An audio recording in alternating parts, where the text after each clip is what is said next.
അതിലൂടെ സാധിക്കുന്നു. NTC ലീഡേഴ്സിനെ സ്വാഗതം ചെയ്യുന്നു. നല്ല ക്ലാപ്പോര.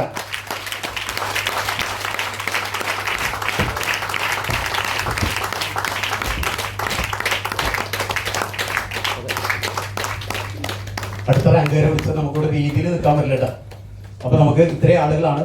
അപ്പൊ എന്തായാലും ബൊക്കെ നൽകി ആദരിക്കാനായിട്ട് നല്ല കൈഡി വേണം.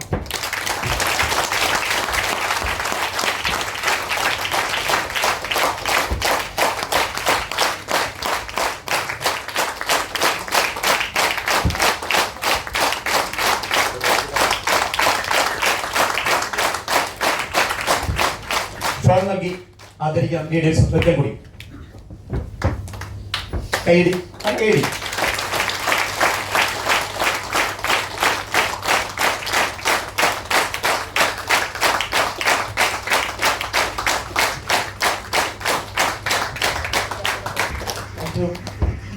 Good evening. പേര് പരിചയപ്പെടുത്തി. പേര് മധു മാവേലി, സ്ഥലം പെരുമ്പാവൂരാണ്. എനിക്ക് ഈ മഹത്തായ ആശയം തന്നത് ഞാൻ ചോദിച്ച് മേടിച്ചതാണ്. നിങ്ങളെല്ലാവരും അറിയും, സച്ചി പാറയ്ക്കൽ എന്ന് പറയും.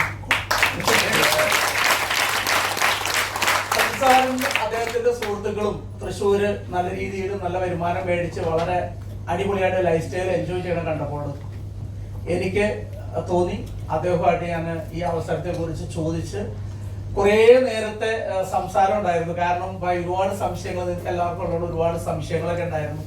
അങ്ങനെ അദ്ദേഹമായിട്ട് ഒരുപാട് നേരം സംസാരിച്ച് അദ്ദേഹം ആ സംശയങ്ങളൊക്കെ ക്ലിയർ ചെയ്ത് തന്നു. എന്നാലും പൂർണ്ണമായിട്ട് മാറിയില്ല. ഒരു കാര്യമാണ് എനിക്ക് തീരുമാനം എടുക്കാൻ പറ്റിയത്.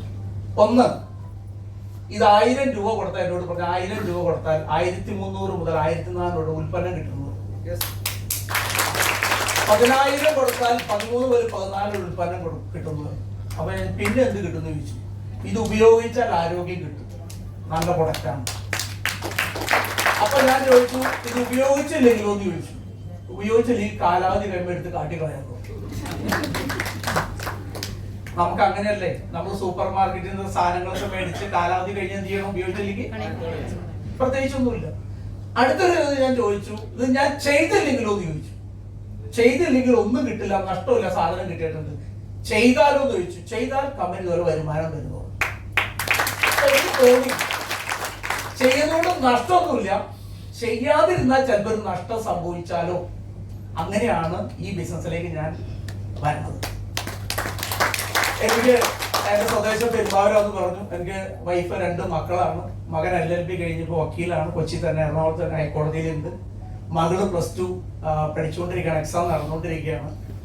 അപ്പൊ എന്നെ സംബന്ധിച്ച് പറഞ്ഞാല് ഞാന് ഫിനാൻഷ്യലി വലിയ കുഴപ്പമൊന്നുമില്ല. ഒരു വലിയൊരു പ്രൊജക്ട്, നല്ലൊരു പ്രൊജക്ട് ശ്രീലങ്കയിൽ ഞങ്ങളൊരു 5 പേര് കൂടി ഒരു പ്രൊജക്ട് കുറച്ച് ലക്ഷങ്ങൾ കോടികളൊക്കെ മുടക്കി ചെയ്ത് മുന്നോട്ട് പോകുമ്പോഴാണ് ഈ ആശയത്തെ പറ്റി കേൾക്കുന്നതും കാര്യങ്ങളും. പക്ഷെ എനിക്ക് സമയക്കുറവുണ്ടെങ്കിൽ പോലും അദ്ദേഹം പറഞ്ഞ അദ്ദേഹത്തിന്റെ ആ അച്ചീവ്മെന്റുകൾ നമ്മൾ വിദേശ രാജ്യത്ത് പോയി സമയവും പണവും മുടക്കി ചെയ്യുന്നതിനേക്കാളും വളരെ സിമ്പിൾ ആയിട്ട് രാവിലെ വീട്ടിൽ നിന്ന് ബ്രേക്ക്ഫാസ്റ്റ് കഴിച്ച് വീട്ടിൽ നിന്ന് പോകും. വൈകിട്ട് അദ്ദേഹം അത്താഴം കഴിക്കണ എവിടെയാ? വീട്ടിൽ വന്നിട്ടാണ്. ഇങ്ങനെ ചെയ്ത അദ്ദേഹത്തിന്റെ മാറ്റങ്ങൾ, ആ അച്ചീവ്മെന്റ് കണ്ടപ്പോഴാണ് ഇതിലേക്ക് തോന്നിയത്. പക്ഷെ തുടക്കം വളരെ ബുദ്ധിമുട്ടായിരുന്നു. കാരണം ഉൽപ്പന്നം വാങ്ങിച്ചു, ആദ്യം വാങ്ങിച്ച് 15,000 ഉൽപ്പന്നം മേടിച്ചു, അത് ഉപയോഗിച്ചു, ഇഷ്ടപ്പെട്ടു, കൊടുത്ത ആൾക്കാരൊക്കെ ഇഷ്ടപ്പെട്ടു. പക്ഷെ ഞാൻ കൊടുത്തതിൽ കുറച്ച് റോങ് ആയിട്ട് ചില കാര്യങ്ങൾ ചെയ്തു. ഒന്ന്, എന്റെ ഏറ്റവും വേണ്ടപ്പെട്ടവർക്ക് എന്ന് പറഞ്ഞിട്ട് എന്റെ സഹോദരിമാർക്കൊക്കെ ഞാൻ ഫ്രീ ആയിട്ട് കൊടുത്തു. അതാണ് ആദ്യത്തെ എന്റെ ഫാൾട്ട്. കാരണം ഇവരൊന്നും ഉപയോഗിച്ചിട്ട് നല്ലതാണെന്നൊന്നും പറഞ്ഞില്ല. കാരണം നല്ലതാണെന്ന് ഞാൻ വീണ്ടും ഫ്രീ ആയിട്ട് എന്റെ ഇത് കിട്ടാൻ വേണ്ടിയിട്ടാണ് വിചാരിക്കുമെന്ന് ഓർത്തിട്ട് അവരെന്നെ പറ്റി വലിയ അഭിപ്രായം പറഞ്ഞില്ല. എന്റെ അടുത്ത് ഒരു ഉൽപ്പന്നം മേടിച്ചില്ല. വരും കാലങ്ങളിൽ എനിക്ക് മനസ്സിലായി, ഒരാൾക്ക് ഉൽപ്പന്നം എന്ത് ചെയ്യരുത്, കൊടുക്കുകയാണെങ്കിൽ തന്നെ പറയണം. പെങ്ങൾക്കും ആങ്ങളേക്കും ചേട്ടനും അനിയനും ആർക്കും കൊടുത്താൽ മതി, ഇത് എന്റെ വക ഫ്രീ ആണ്, ഇനി നിങ്ങൾക്ക് ഇഷ്ടപ്പെട്ട കാശ് എന്നാ തരാമെന്നൊരു വാക്കുകളെ. അതിനുശേഷം പോണ സമയത്ത് പറഞ്ഞു, ഈ ഉൽപ്പന്നം ഒരുപാട് ഉണ്ടെങ്കിലാണ് കാരണം ആളുകളുടെ നെഗറ്റീവ് മാറും. നമ്മൾ ഒരുപാട് ഉൽപ്പന്നങ്ങൾ നമ്മുടെ കയ്യിൽ ഉണ്ടെങ്കിൽ നമ്മൾ എന്തോ തീരുമാനിച്ചുറപ്പിച്ചൊരു തോന്നല് നമ്മുടെ അയൽവാസികൾക്കും ബന്ധുക്കൾക്കും തോന്നും. അതുകൊണ്ട് തന്നെ ഞാൻ ഒരു കടികൈ ചെയ്തു. ആ സമയത്ത് 1 ലക്ഷം രൂപ ഉൽപ്പന്നം പർച്ചേസ് ചെയ്തു. എനിക്ക് ചിന്തിക്കേണ്ട കാര്യമുള്ളൂ, ഇത് ആരും വാങ്ങിച്ചില്ലെങ്കിൽ എന്ത് ചെയ്യാന്നറിയും? തിന്നും തേച്ചും കുടിച്ചും കുളിച്ചും തീർക്കാം. ആരോടും ഒരു പരാതി പറയാല്ല. കാരണം എന്താ, ഒന്നുമില്ല, ഞാൻ പേടിച്ചു, ആർക്കും കൊടുക്കാനും പറ്റിയില്ലെങ്കിൽ ഇതെന്ത് ചെയ്യാം, അങ്ങനെ അങ്ങനെ തീർക്കാമെന്ന് വിചാരിച്ചു. എന്ത് ചെയ്തു, 1 ലക്ഷം രൂപയുടെ ഉൽപ്പന്നം മേടിച്ചു. വൈഫിനൊന്നും അത്ര ഇഷ്ടപ്പെട്ടില്ല. വൈഫ് അങ്ങനെ കണ്ട കാരണം ഇങ്ങനെ ചുവന്ന കൂടാണല്ലോ. ഓരോ ദിവസം രാവിലെ പോകുന്നു, രാത്രി ആയപ്പോൾ കോയമ്പത്തൂർ പോണ എല്ലാ പ്രൊഡക്റ്റും ആയിട്ട് വണ്ടിയിൽ വന്ന് വാഹനമുണ്ട്, Volkswagen Jetta ഒരു വണ്ടിയുണ്ട്. വണ്ടിയുടെ ഡിക്കിയിൽ നിറച്ച് സാധനമായിട്ട് കൊണ്ടു വീട്ടിലേക്ക് എത്തുമ്പോൾ പിള്ളേര് ആകാംക്ഷയോട് കൂടി ഇതൊക്കെ തുറന്നു നോക്കുക. ചുമന്നുള്ള സാധനങ്ങൾ ഇങ്ങനെ വളർത്തിയിരിക്കും. വൈഫ് ഒരു നോട്ടം നോക്കിയിട്ട് ഇച്ചിരി അഹങ്കാരായി പോയിരുന്നു എന്ന് പറഞ്ഞു. ഞാൻ ഒന്നും മിണ്ടില്ല, കാരണം സ്ത്രീകളോട് എങ്ങനെയാ മിണ്ടാണ്ടിരിക്കുകയാണ് നല്ലത്.